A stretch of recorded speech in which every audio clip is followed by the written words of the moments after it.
Menstrual cup કેવી રીતે insert કરીશું? તો એમાં તમારે પહેલાં સ્ક્વોટ પોઝિશનમાં આવવું પડશે. એનાથી તમારી વજાઇનલ ઓપનિંગ થશે.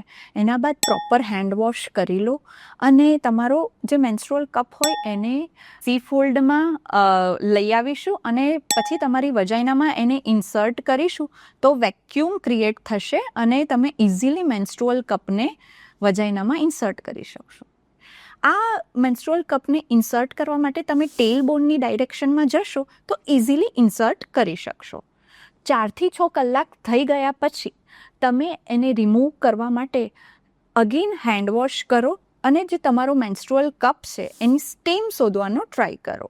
સ્ટેમને શોધી લીધા પછી તમે અગાઉ આપણે જે વેક્યુમ ક્રિએટ કર્યું હતું એને રિલીઝ કરો અને ઇઝીલી મેન્સ્ટ્રુઅલ કપને તમે બહાર કાઢી શકો છો. આ રીતે તમારે મેન્સ્ટ્રુઅલ કપને ઇન્સર્ટ અને રિમૂવ કરી શકો છો.